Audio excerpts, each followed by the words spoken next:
स्वागत अभिनंदन। आज बात करेंगे कांग्रेस के शहर अध्यक्ष रीवा के लखनलाल खंडेलवाल जी से। लखन खंडेलवाल जी से सवाल मेरा ये रहेगा कि आपकी राजनीति जीवन जो पार्षदी से आज शहर अध्यक्ष तक की क्या रहा? पार्षदी नगर निगम का चुनाव जो स्टार्ट हुए वो 94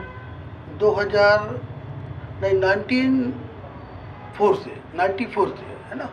94 से चुनाव नगर निगम का होना शुरू हुआ। उसके पहले 20 साल करीब चुनाव नहीं हुए। प्रशासक नियुक्त रहता था और चुनाव प्रक्रिया नहीं होती थी। तो पहली बार नगर निगम का जो चुनाव हुआ वो 94 में। तो उसमें निश्चित रूप से पहली बार चुनाव हो रहे थे।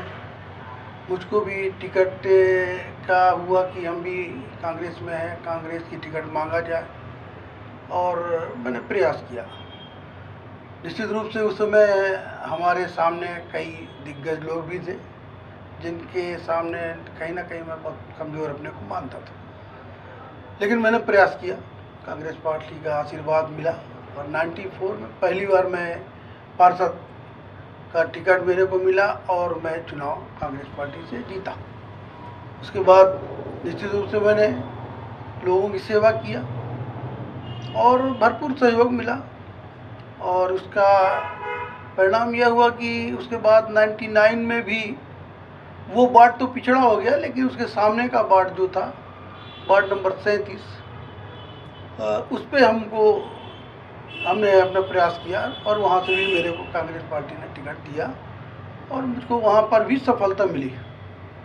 उसके बाद ये लगातार क्रम चलता गया और 2004 में दोनों वार्ड महिला हो गए, जिसमें मैंने अपने भाभी को और मिसेस को कांग्रेस पार्टी से टिकट मांगा और पार्टी का आशीर्वाद दोनों टिकट मिला मेरे को और दोनों में हमारी सफलता हमको मिली।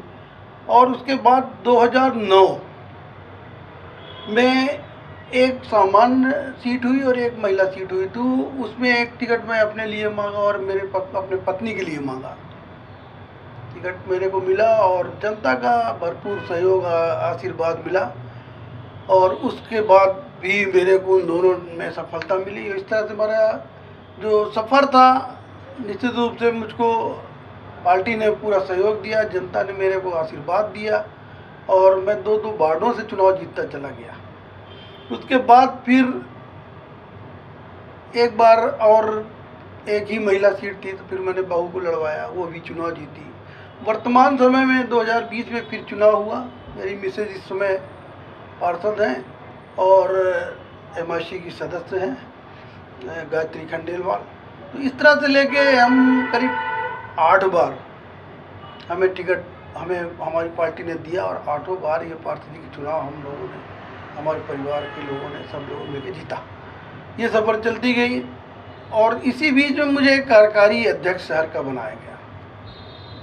वो भी चला 4 साल तक और उसके बाद एक बड़ी जिम्मेदारी पार्टी ने समझा और मुझे शहर का कमान दे दिया गया। मुझे शहर का कांग्रेस का अध्यक्ष बनाया, जो मैं वर्तमान समय में हूँ 2023 में। तो अब वो लगातार चल रहा है, मेरा प्रयास है। और इसी बीच में जो चुनाव हुआ उसमें महापौर भी हमारे जीते और पहली बार ऐसा हुआ कि महापौर रीवा से चुनाव कांग्रेस पार्टी ने जीता। जो डायरेक्ट चुनाव होता है उस पर अजय मिश्र बाबा चुनाव जीते, जिनका कार्यकाल भी बहुत अच्छा चल रहा है, लोग सराह भी रहे हैं। क्योंकि वो मेरे ही टीम में, जितने ही पार्षद हैं वो सब मेरे टीम में थे। चूँकि मेरे कंटिन्यू पहला मैं हुई हूँ जो पहली बार से लेके और आज तक लगातार कंटिन्यू। तो जितने भी पार्षद कांग्रेस से हुए या दूसरे पार्टी के भी हुए, हमारे संबंध उनसे सभी से हैं। तो वो सारी टीम अभी भी मेरे साथ में है।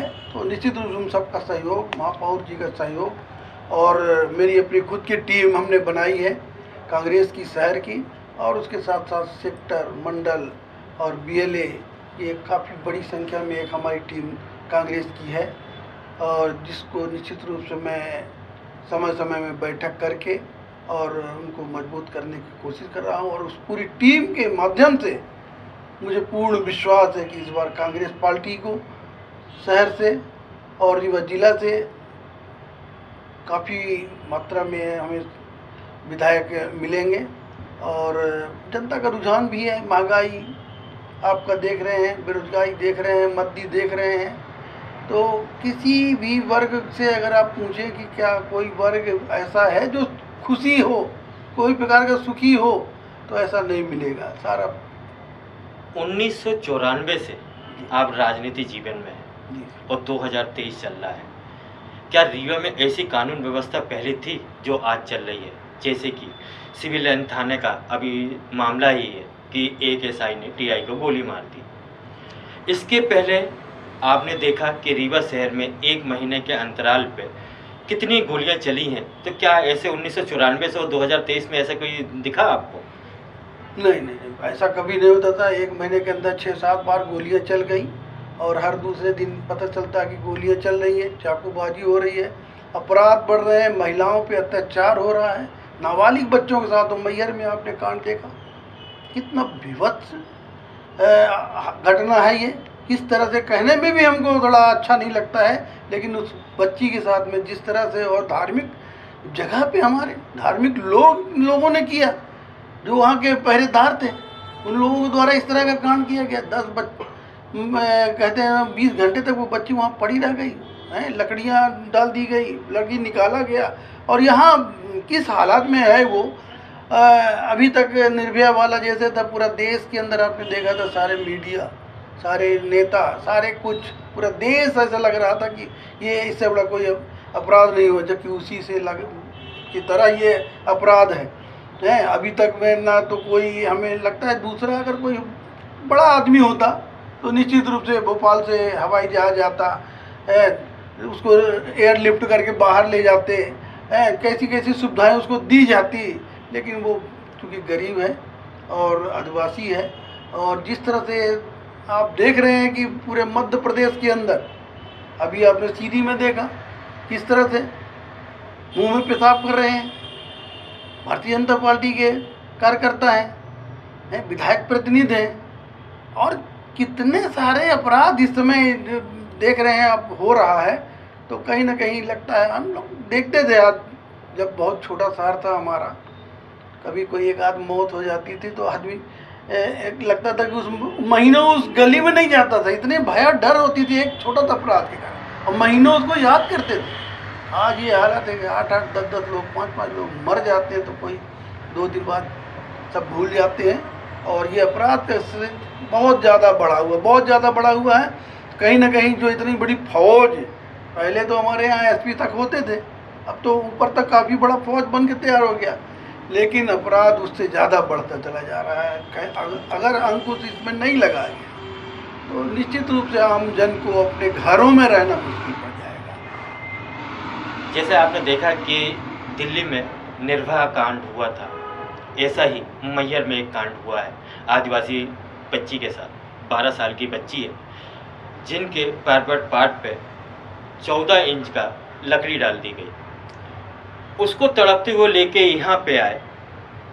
आप ही बताइए कि 1994 से लेके अभी तक अपना एमपी कितना साफ और कितना सुथरा हो रहा, और जब से ये आए हैं तो आप लगा सकते हैं कि क्या उम्मीद लगा सकते हैं इनसे। इसमें आप रोशनी दीजिए कि कांग्रेस की सरकार होती तो क्या इस तरह के कृत्य हो सकते थे? नहीं, निश्चित रूप से आपने जैसा कहा कि पहले भी मैंने बताया किस तरह से अपराध बढ़ते चले जा रहे हैं।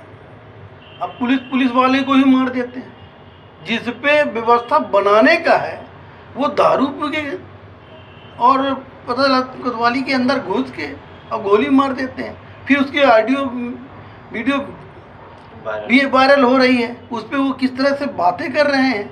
तो अब समझ के बाहर है कि ये व्यवस्था बनाएंगे या खुद भी बिगाड़ेंगे। और जिस तरह से रोज टेपिंग हो रही है, आए दिन आप उधर देखिए ट्रक पकड़ रहे हैं, और ये बीच बीच में हेलमेट का नाम पे और दूसरे कई नाम पे, चालान के नाम पे लोगों को सिर्फ लूटा जा रहा है।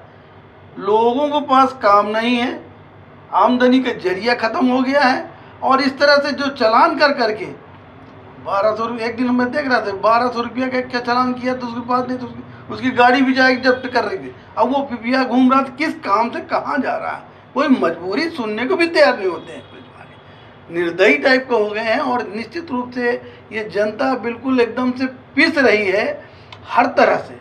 और ये विकास की अगर बात करें तो आप पुराना शहर आप पूरा ले लीजिए, अभी चले जाइए वार्ड नंबर 38 में चले जाइए, 39 में चले जाइए, 40 में चले जाइए, 28 में चले जाइए, वहीं पे सुअर बैठे हुए हैं, वहीं पे वो खुद लोग रह रहे हैं, बड़े बड़े नाला हैं और खुले हुए एकदम से। तो वहाँ आप अगर जाएंगे, एक तो वो हरिजन आदिवासी बस्ती है, वार्ड है, जिसको तो कहने को तो आप हरिजन आदिवासी की तो बहुत सारी बात करते हैं। आप चले जाए 2 मिनट के अंदर, आप 28 नंबर और 40 नंबर वार्ड में घूम के आ जाइए, देख लीजिए कि वो लोग किस तरह से रहे, जानवरों से बदतर हालत में वो लोग वहाँ रहते हैं। राई तालाब जाने के मार्ग आप कहीं से भी ले लिए, सब जगह देख लीजिए जाके, नाले बड़े बड़े खुले पड़े। तो कैसा विकास? 20 साल से लगातार हमारे राजेंद्र शुक्ला जी यहाँ के विधायक हैं और वो मुख्यमंत्री तक का हैसियत रखने वाले रीवा के अंदर वो। और हम जब उधर जाते हैं राई तालाब में, देखते हैं आप गाड़ी ले जा नहीं सकते हैं, नाले बड़े बड़े खुले हुए हैं। घोंगर तरफ अगर आप जाइए तो रास्ता नहीं है, ट्रैफिक नहीं है, फोर्ट रोड में जाइए जाम लगी रहती है, पूरे शहर के अंदर जाम लगी रहती है। तो कैसी विकास आपने कर दिया? मतलब लोगों को चलने का रास्ता नहीं है, लोगों को खाने का आमदनी का जरिया आपने ख़त्म कर दिया, लोगों के मद्दी से पूरा देश त्राही त्राही है। नोटबंदी में लोगों की हालत ख़राब हुई, जीएसटी से लोगों को ख़राब हुई, और कोरोना जैसी इतनी बड़ी राष्ट्रीय व्यापी जो बीमारी आई, उस पे हमें लगता कि एक पैसे का किसी को कोई सहयोग नहीं मिला, कि किसी प्रकार से किसी को कोई सहयोग हो। 5 किलो गेहूँ चावल पहले भी मिलता था, वही दे के बता रहे हैं कि हम 80,000 लोगों को गल्ला दे रहे हैं। ये शर्म की बात है, शर्म आनी चाहिए इस तरह से बातें करने के, कि आप 80,000 लोगों को गरीब बता के और गल्ला बांट रहे हो, कहते हो कि हमारी देश में गरीबी ख़त्म हो रही है। तो कहीं ना कहीं निश्चित रूप से देश के अंदर बहुत बड़ी, अब ये देखिए उधर नागालैंड में, वहाँ देखिए मणिपुर में देखिए। एक सवाल और जो सामने जहन में आता है कि जिस तरह से राजेंद्र शुक्ला को आपने विकास पुरस्कार मुख्यमंत्री का, उनको कहा कि मुख्यमंत्री का वो रखते हैं, एक सवाल ये भी खड़ा होता है, रीवा के अंदर गोली कांड होती है तो एक कानून व्यवस्था पे भी सवाल खड़ा होता है और एक स्वास्थ्य विभाग पे भी सवाल खड़ा होता है। जिस तरह से कानून व्यवस्था सब जनता जानती है, किसी से छुपी नहीं है, उसी तरह चिकित्सा को लेके ही एक सवाल खड़ा हो गया, क्या हमारे रीवा शहर के अंदर ऐसे कोई डॉक्टर नहीं थे जो उनकी गोली निकाल सकते थे?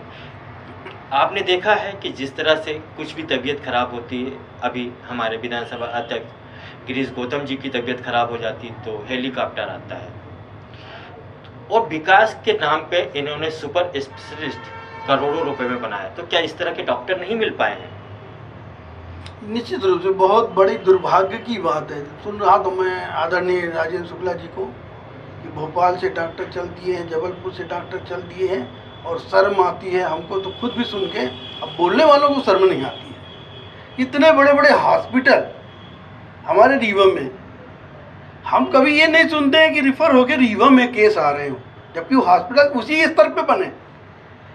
तो इस स्तर इतना गंदा हमारे यहाँ कि कोई भी प्रकार का ये एक केस नहीं है, जितने भी केस होते हैं, आपने विधानसभा अध्यक्ष जी का भी बात किया और तुरंत एयरलिफ्ट किए गए और उनको बाहर ले जाया गया, और जितने भी इस तरह केस अचानक आते हैं उनको यहाँ से सीधा रिफ़र ही किया जाता है। एक गरीब आदमी, वार्ड नंबर 36 का ही एक लड़का था, अभी 4 दिन पहले उसको लकवा मार दिया, 1 दिन हॉस्पिटल में पड़ा था, उसकी हालत बिगड़ रही तो बेचारा घर बेच के गहन धर के और जबलपुर लेके गया।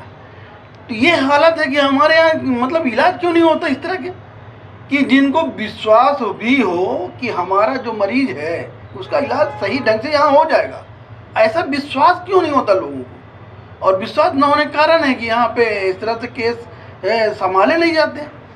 अब बड़े लोग भी अगर इस तरह से वाकई में ऐसे डॉक्टर हों कि बड़े लोग भी अगर यहाँ इलाज करा रहे हैं तो लोगों को विश्वास जमे।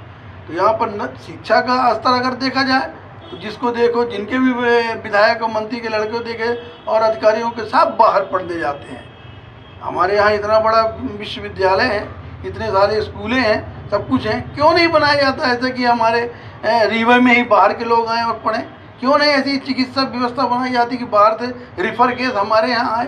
क्यों नहीं ऐसी व्यवस्था शहर के अंदर बनाई जाती कि वो फोर्ट रोड से निकले तो निकल के तत्काल चला जाए? क्यों 1 घंटा फंसा रहता है?